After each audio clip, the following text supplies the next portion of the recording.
Сәлеметсіздер ме, құрметті менің алтын оқырмандарым, ардақтың тігін шеберханасына қош келдіңіздер. Бүгін сіздермен осындай әдемі күрделі саты құрағын құрайтын боламыз.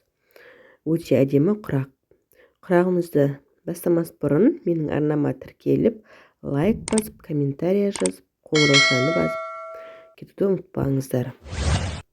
Құрағымызға қажетті маталар мен өлшем бірліктері. Көлемі 7x7 болатын ақ матамыздан 8 штук қажет.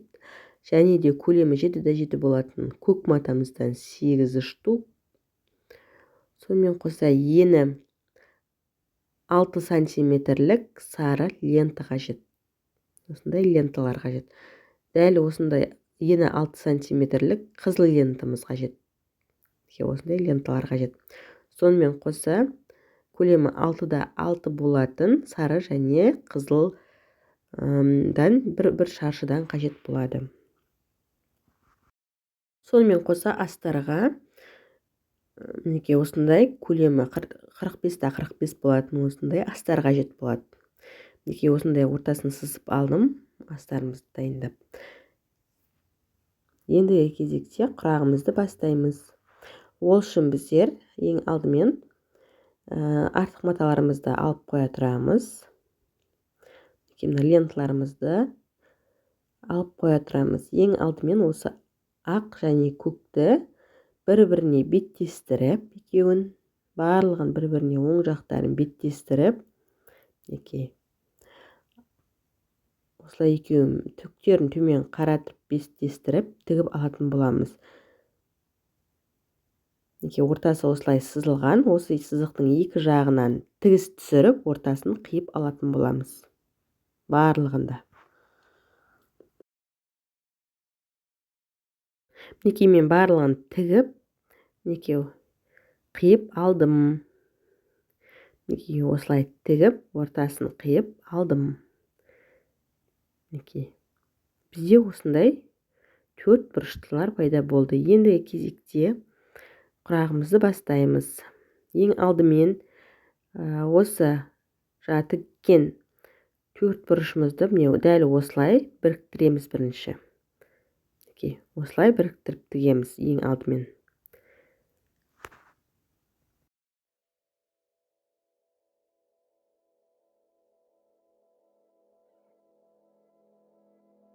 Тігіп алдық. Енді осыған тағы да осындай, дәл осындай немізді, көк ақ шаршымызды дәл бейнедегідей қоямыз. Көрдіңіздер ғой? Соның жанына қызылды қоямыз. Осылай болып шығу керек. Енді осыны біріктіреміз. Яғни қызыл менен ақ және көгімізді біріктіреміз. Төменгі жағына, қарсы бетіне, яғни сарымызды және көк ақ шаршымызды қоямыз.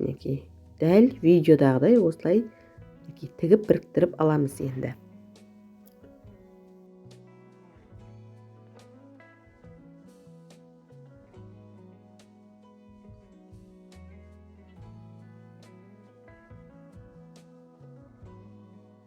Екеуін де біріктіріп, яғни полоска қылып алдық. Енді осыларды астарға орнататын боламыз. Дәл ортасына ортасын анықтап аламыз және де ортасына осыны қоямыз бірінші, көкті. Көк пен ақты, яғни одан кейін осылай біріктіріп тігеміз. Дәл видеодағыдай осылай орнатып аламыз, яғни үшеуін біріктіріп орнататын боламыз.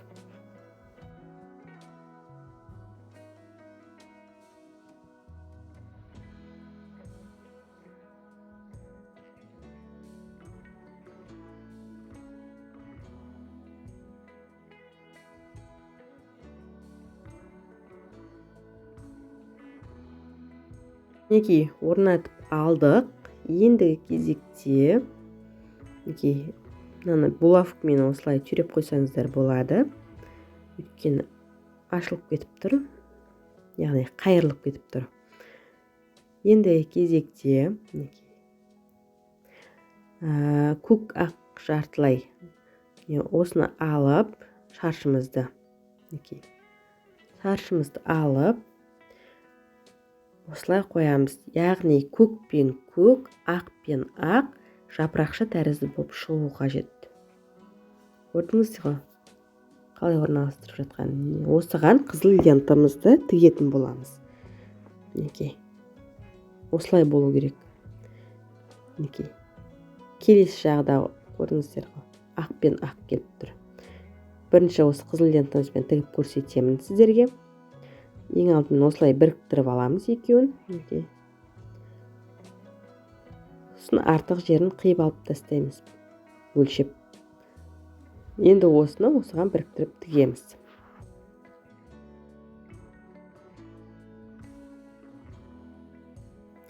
Мінекей тігіп алдық. Енді осыны мінекей мынаны көтеріп қоямыз, яғни жаңағыдай. Енді осыған қарама қарсы жағын тігетін боламыз. Осылай төрт бұрышымызды қоямыз, аққа келтіріп, осыған сарыны жалғаймыз. Дәл жаңағыдай. Сарыменен жаңағы көк ақ төрт бұрышымызды біріктіріп аламыз, артық матасын қиып алып тастап, осы лентамызды осы құраққа біріктіреміз, яғни. Дәл видеодағыдай бәрі анық көрсетілген.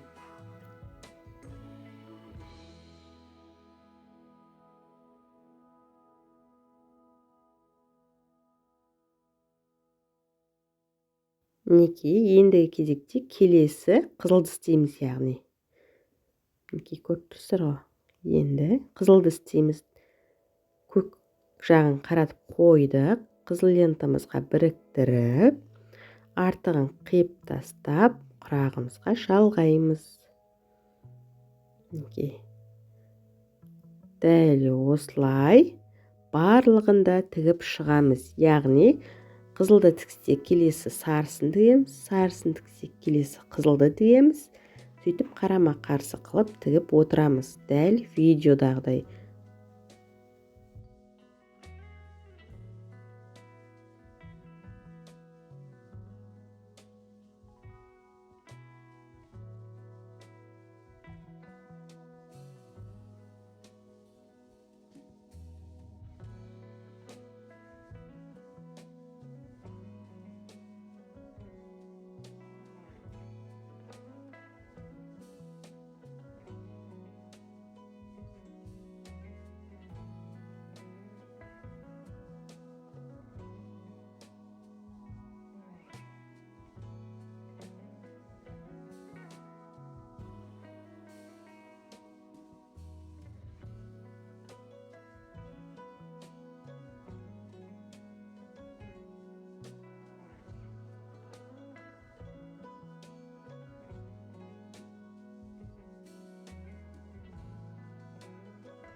Дәл осылай барлығын тігіп болғаннан кейін жан жағын осылай тігіп шығатын боламыз. Төрт жағында осылай түзеу тігіспен тігіп, артық маталарының барлығын қиып алып тастаймыз.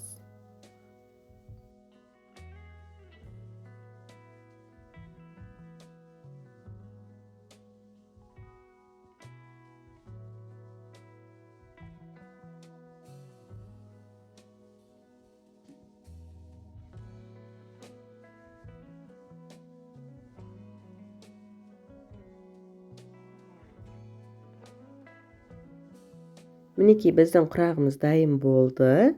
Өте әдемі күрделі саты құрағы дайын болды. Қарап тұрсаңыздар, мінекей баспалдаққа, яғни сатыға мініп бара жатқан сияқтысыздар. Көрдіңіздер ме? Өте әдемі шықты. Егер де менің құрағым сіздерге ұнаған болса, маған тіркеліп, лайк басып, комментарий жазып, қоңыраушаны басуды ұмытпаңыздар. Сау саламатта болыңыздар.